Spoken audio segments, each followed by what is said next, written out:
বসে নফল নামাজ পড়লে কি আদায় হবে?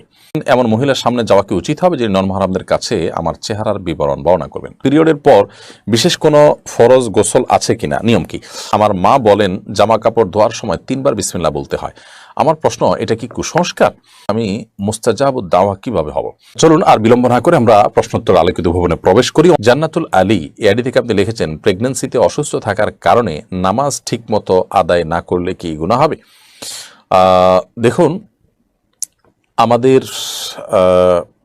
অনেকেই প্রেগনেন্সির সময়টাতে আমরা অনেক মা বোন আছেন যে তারা সালাত ঠিক মতো আদায় করতে পারেন না, অর্থাৎ রুকু সেজদা করতে অসুবিধা হয়, কষ্ট হয়, পড়ে যাওয়ার আশঙ্কা থাকে। এরকম যদি হয় তাহলে সেক্ষেত্রে তারা বসে বা চেয়ার ইত্যাদির সাহায্য নিয়ে সালাত আদায় করলে সালাত আদায় হয়ে যাবে। কিন্তু সামান্য একটু ঠুনকো অজুহাতের ভিত্তিতে একটু হালকা ভয় আছে, এটার উপর ভিত্তি করে সালাত বসে বসে পাওয়ার সুযোগ না। সালাত তো ছাড়ার কোনো সুযোগই নেই, যে কোনো অবস্থাতে সালাত আদায় করতে হবে। আধার রাতের অপসরা আইডি থেকে আপনি লিখেছেন, মেয়েরা একসাথে তারাবিতে সালাত আদায় করতে পারবে নাকি একা একা সালাত আদায় করবে? পুরুষদের তারাবি সালাতের পাশাপাশি মেয়েরা যদি অংশগ্রহণ করে, পেছনে পর্দার সাথে এরকম কোনো ব্যবস্থা থাকে, অংশগ্রহণ করতে পারে, কিন্তু সর্বাবস্থা মেয়েদের জন্য বাসায় সালাত আদায় করাটা অধিকতর উত্তম।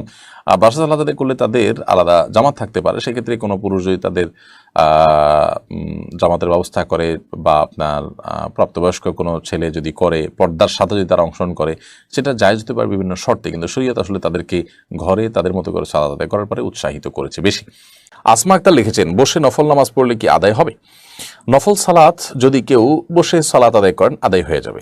ফরজ সালাত, ওয়াজিব সালাত যেরকম দাঁড়িয়ে আদায় করা ফরজ, নফল সালাতটাতে ছাড় আছে। কেউ চাইলে শরীর খারাপ লাগছে, ভালো লাগছে না, তিনি বসে পড়বেন, বসে পড়তে পারেন, সুযোগ আছে। তবে বসে পড়লে তিনি সওয়াব কম পাবেন, দাঁড়িয়ে পড়লে সওয়াবটা বেশি পাবেন। সো নফল সালাতে দাঁড়িয়ে বসে দুইভাবে সালাতে করবার সুযোগ থাকলেও দাঁড়িয়ে পড়াটা অবশ্যই উত্তম এবং অধিকতর সওয়াবের। এরপর রাজিয়া সুলতানা শিলা আপনি লিখেছেন, পিরিয়ডের পর বিশেষ কোনো ফরজ গোসল আছে কিনা, নিয়ম কি?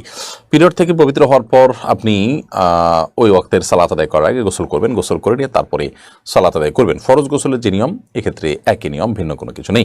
আপনি 3 বার কুলি করবেন, নাকে পানি দিবেন এবং পুরো শরীরকে ভালো করে ধুয়ে পবিত্র করবেন, পরিচ্ছন্ন করবেন, তারপর আপনি সালাত আদায় করবেন।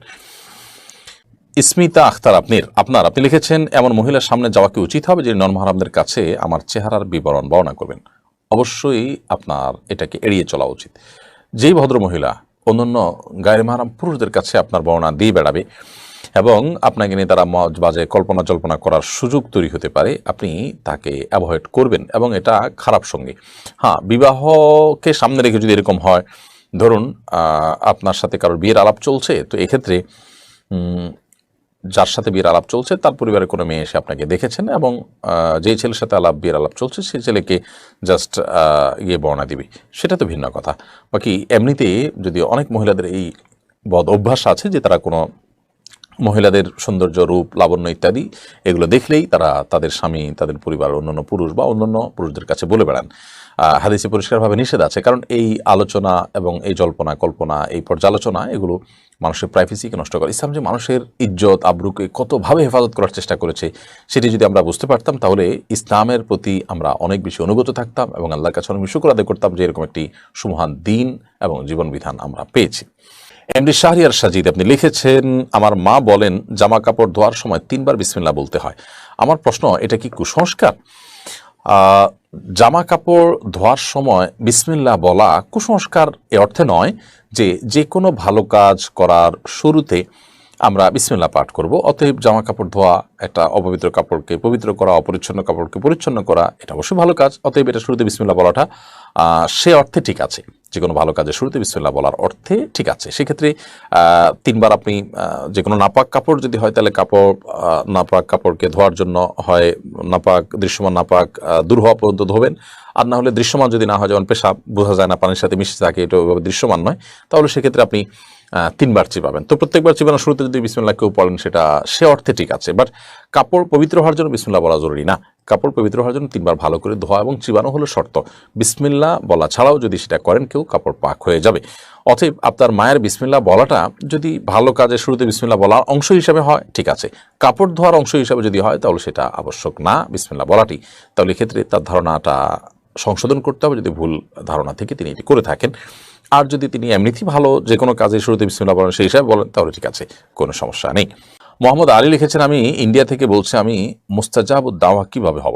আমরা মুস্তাজাবুদ দাওয়া মানে হলো যার দোয়া কবুল হয়, আল্লাহ সুবহানাহু ওয়া তাআলা যার দোয়া সচরাচর ফিরিয়ে দেন না, এরকম সৌভাগ্যবান মানুষ হতে হলে আমাদেরকে যে কাজগুলো করতে হবে তোমাদের থেকে, এক নম্বর হলো যে আমাদের হালাল উপার্জন, হালাল বক্ষণটাকে নিশ্চিত করতে হবে। এটা হলো সবচেয়ে গুরুত্বপূর্ণ বিষয়। এক সাহাবী, তিনি তার যে কোনো দোয়া আল্লাহ তার কাছে নিবেদন করতেন, তার দোয়া কবুল হয়ে যেত, মানুষ তাকে দিয়ে দোয়া করাতো। তো এরকম সাহাবীকে লোকেরা জিজ্ঞাসা করলো যে আপনি কিভাবে এই পর্যায়ে পৌঁছেছেন যে আল্লাহর কাছে দোয়া করলে আপনার দোয়া ফেরত দেওয়া হয় না? তখন তিনি বলেছেন যে মানুষরা জিজ্ঞাসা করেছেন যে আমরা কিভাবে তোমার মতো মুস্তাজাবুদ দাওয়া হব, যে তার দোয়া ফিরে দেওয়া হবে না, তার দোয়া কবুল করা হবে, এরকম সৌভাগ্য মানুষ কিভাবে হব?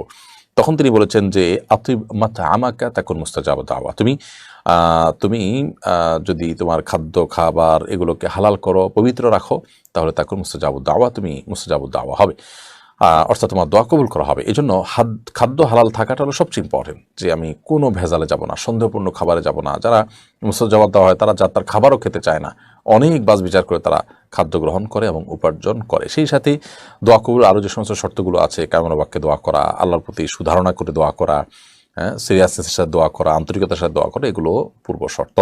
রাবিনা রহমান চৈতি আইডি থেকে আপনি লিখেছেন, গর্ভাবস্থায় সারাদিন প্রচুর পরিমাণে পানি খাওয়ার প্রয়োজন হয়, এমত অবস্থায় কি রোজা না রাখার সুযোগ থাকবে? যদি প্রচুর পরিমাণ পানি না খেলে আপনার অসুবিধা হতে পারে চরম পর্যায়ে, এরকম হয়, তাহলে সেক্ষেত্রে রোজা ভাঙতে পারেন। কিন্তু এটার জন্য একজন দিনদার ডাক্তার, যিনি রোজার গুরুত্ব বুঝেন, আবার আপনার শরীরের কন্ডিশনও ভালো বুঝবেন, এরকম ডাক্তার, বরং একাধিক ডাক্তার যদি আপনাকে সতর্ক করেন যে আপনি রোজা রাখতে পারবেন না, তাহলে সেটা আপনি করতে পারেন।